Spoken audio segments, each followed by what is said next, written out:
Hello everyone, welcome back to another episode of r/Entitled People. In today's episode, entitled neighbor from hell. My brother still expects me to make his lunch. Help with entitled people. Before we get started, make sure to subscribe so you will never miss a video. So let's get started. Entitled neighbor from hell.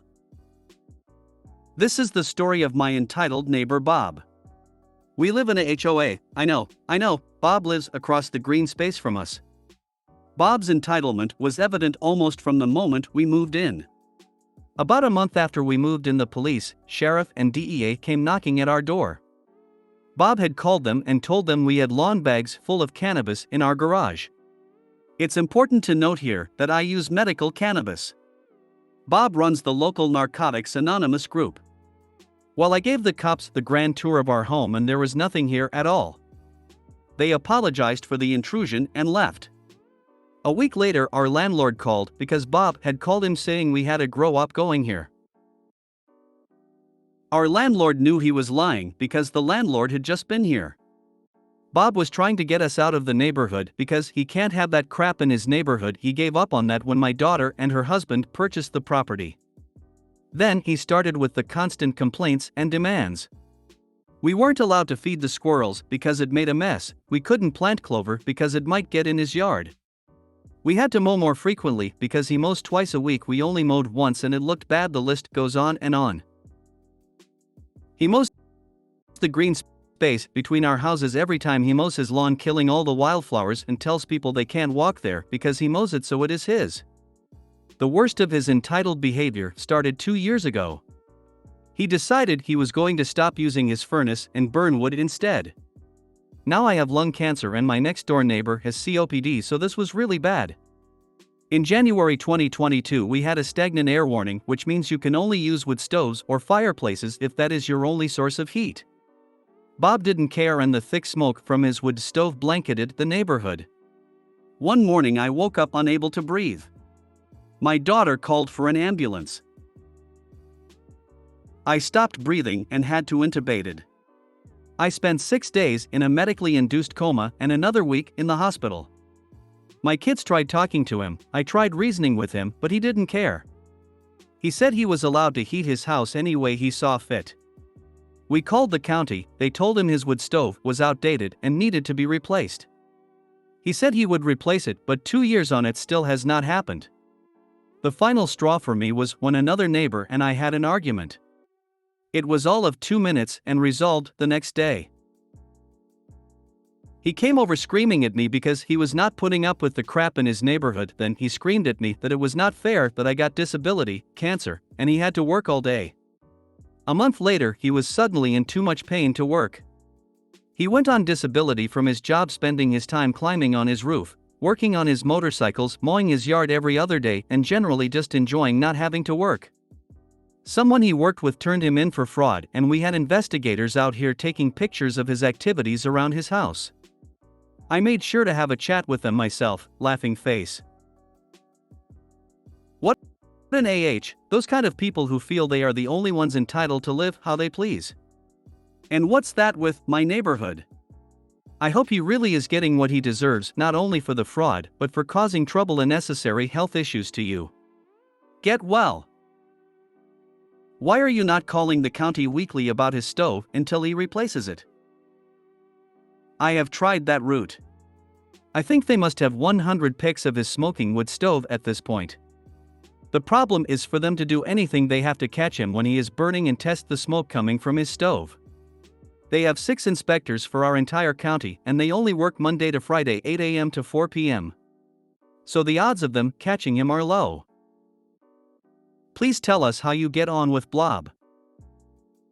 I have not spoken to it in 3 years. It's amazing what one mint plant can do when planted in a neighbor's yard. He be chasing down mint for years. Or maybe he'll learn how to make mint julep. We have a neighbor who calls the cops on everyone for everything. In our town, if you get a burn permit, you can use a bonfire type pit for cleaning up your yard. We get the permits, but he calls the cops claiming we are leaving it unattended. He calls on everyone, it seems. Puts up those "drive like your kids live here" signs and posts on the community forums about animals and such like he cares. Thing is, he speeds, he has major road rage. He went to jail for various things. So it's completely ironic. He videotapes every interaction with neighbors when confronted.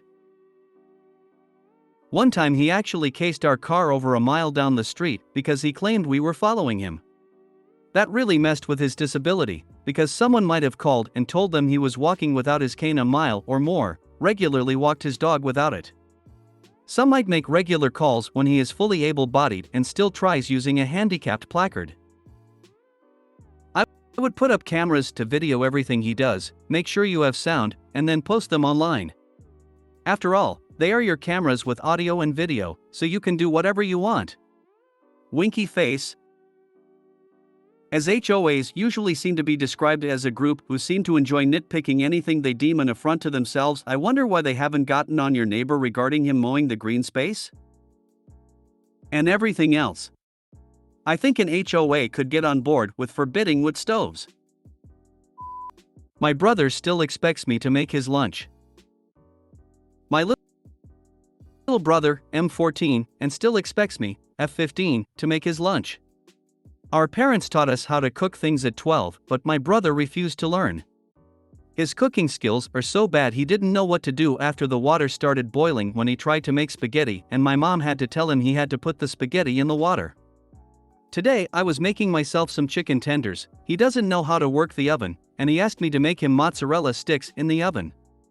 I told him that I can't just make them on the same tray because the tenders need to cook longer. I also told him that this could be a good learning experience to use the oven if he let me teach him how to use the oven after I was done with it. He said no, and also said that I was being selfish and hoarding food because I wasn't cooking for him when he's 14. But I explained to him why I couldn't cook the mozzarella sticks and the tenders at the same time, and I said I could teach him how to cook for himself. He said he just wouldn't cook anything at all and said, and I quote, "You're the reason I'm starving," and then 30 minutes later I saw him making ramen in the microwave, the only cooking utensil he knows how to use. Weaponized incompetence. Yes, this is exactly it. OP, don't give in. My brother does this and still has my mom running around after him at the age of 36. I raise 3 sons and they all know how to cook and clean. I hope your parents support you passing this responsibility to your brother. Ignore what he says. He's trying to manipulate you into waiting on him, and it may get worse before it gets better. Set a boundary and repeat it whenever he pushes you. Something like, "I will tell you how to cook for yourself, but I will not do it for you. You are capable of cooking for yourself," etc. My son is an amazing cook. I'll never forget the year he made me lemon blueberry ricotta pancakes for Mother's Day and followed that up with stuffed chicken marsala for dinner. All made from scratch. Another moron man in the making. You tried. The fun thing about cooking is that hunger is an excellent motivator. I like the suggestion of making him a healthy meal, but since I'm petty and have little patience for laziness, I would probably serve him frozen mozzarella sticks. Or just eat the mozzarella and serve him sticks. He knows, trust me, he knows how, he just doesn't want to. So, the answer is, don't make food for him. If he gets hungry enough, he will figure it out. If he makes a mess, don't clean it, let your parents deal with his nonsense. You are not his parent. Even if she was his parent, it would be reasonable to expect him to make his own snacks at 14. Amen. Everyone should know how to cook for themselves. You don't have to be a gourmet chef, but you should at least know your way around a stove and what frying pans are for. From now on, respond, "Ha, very funny." Act genuine, like you two are having fun with his joking, then walk away, every time. LOL, this reminds me of a conversation my parents had when I went to college. My mom was convinced I didn't know how to cook for myself. "This is incorrect," to which my dad replied he's going to ruin a few meals, and then he'll either figure it out or starve to death. Either way, we have to let it happen. Mozzarella sticks are not healthy. Here's some oatmeal and carrot sticks. Every single day. Your parents are gonna have a 34-year-old man baby in 20 years who still lives at home. I have 5 kids. They all learned how to cook starting at about age 12 or 13. You mentioned he knows how to work the microwave. Guess what? You can microwave nuggets and cheese sticks. Will they come out crisp and tasty? Shrug, don't know. I don't eat that crap. I imagine they taste like crap. My 14-year-old says nuked nuggets are good. He prefers to microwave versus using the oven. They come out softish. It's his personal choice, he doesn't want to use the oven, so he gets microwaved nuggets. Or he could eat a PB&J. He doesn't eat microwaved nuggets and mozzarella sticks, he said it tastes like crap. Honestly, he sounds lazy. Next time he tries pulling that stunt about him starving and such, just simply look at him and say, "Well, I've offered to teach you how to cook, but you won't, so now this is a you problem." Help with entitled people. My friends, Sue, husband and children are away and she was looking forward to 2 weeks completely to herself, unheard of for a mom. Cue the entitled people. Assailant calls to tell her she will be in town and staying with Sue for a few days. Somehow this then extended to 9 days. Sue was pissed but does not want to rock the boat, so she says nothing. 2 days before she was due to arrive, Sue gets a TXT saying and will be there this afternoon. Sue responds with surprise and got the whole "oh, didn't I tell you, I am sure I did." So now 11 of her 14 free days will be spent catering to a guest. Then Ann's husband and 2 of her kids turn up for the weekend. One of the kids is sick. Saturday morning, as Sue is having a coffee before getting on with her already full day, and informs her she has invited the rest of her family for lunch. It is 11:30 and Sue has just been told there will be 8 people at her house for lunch, and Ann has gone out for a walk. Sue cancels her plans and makes some food, assuming that Ann will bring something back for her guests. She did not. Her husband did not. Nobody brought anything. Another SIL and nephew are turning this week. We have been trying to figure out how to get rid of them all, but are struggling, as we cannot use anything that involves Sue standing up for herself and just kicking them out. Any ideas, Reddit? Sue is being exploited. Throw them all TF out. This is neither coincidence nor accident. These mooches knew exactly what they're doing. Sue needs to announce that an emergency inspection has detected a bedbug infestation, that everyone has to leave so the place can be fumigated, and that anyone who has already been to the house should have their clothing and luggage quarantined when they get home.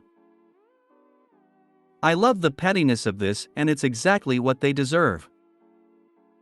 I'm wondering if the husband is enough to set this up so she can't have alone time. Sent to check up on her. Also, he TKS brownie points, but I looked after the kids for 2 weeks. Turn off the water main or the electric. If it's hot out, disable the air conditioner. Any one of these should be enough to make it unpleasant for her guests. She can make a show of calling the water company or electrician without actually calling. Tell the guests it will be days before it's fixed, etc. Bet they leave real quick. Especially when she says she's going to a hotel while it's out and they all need to leave. Sue needs to get a backbone. I'm sorry, I cannot host any houseguests now. I have prior engagements all this month. Then send them hotel names for the area. I wonder if she has welcome tattooed across her forehead. She's allowing them to wipe their feet and walk over her. It will always be this way until she shows them that she does not tolerate this behavior. This was planned. She needs to kick them all out. Tell Sue not to cook or host at all. She should leave one morning and stay in a hotel for a couple of days. That takes a lot of nerve to plan a luncheon and sure did all the work. Give her the courage to say no. These entitled relatives are too much. She should flat out refuse to cook, clean, or shop. She should go out and spend the day without these people. Go to a movie, hang out at a library, go to a museum, spend the day at a park or beach, visit friends. Anything but entertain these entitled assholes. My question to your last sentence: why can't Sue stand up for herself and just kick them out? What will happen if she did?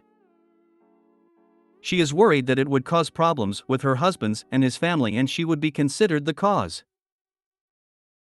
She doesn't need to cancel any plans. She can cancel a friendship much easier. She should. Sue should have spoken up with the first call from and with, "I'm sorry, that doesn't work for me." Sue needs to grow a backbone and stand up for herself. If she could not do this at the easiest stage, there is no way she will do something harder. She is stuck and it is her own fault. Sorry, that sounds harsh, but the only thing I can think of would involve kicking them out. Say, "I'm sorry, but you said a few days, it's been nearly 2 weeks, I have to ask you to leave. It's been the only time I've had off and you've stolen all that time for y'allself. Please, go back home. Sick child doesn't need to be here anyway." Dunno how well the relationship is between y'all, but it's possible to politely boot some folks' asses. Quick addition, since I forgot, there's currently 8, soon to be 10 people in the house. Hospitality is one thing, but too many folks sleeping under one roof almost uninvited can be very demanding of one's mental health. The 8 was just for lunch, currently 4 staying. Supposedly 3 of them leave when the next 2 arrive. Hopefully. If you made it to the end of the video, thanks for watching. Don't forget to like, subscribe and share, and we will see you in the next video.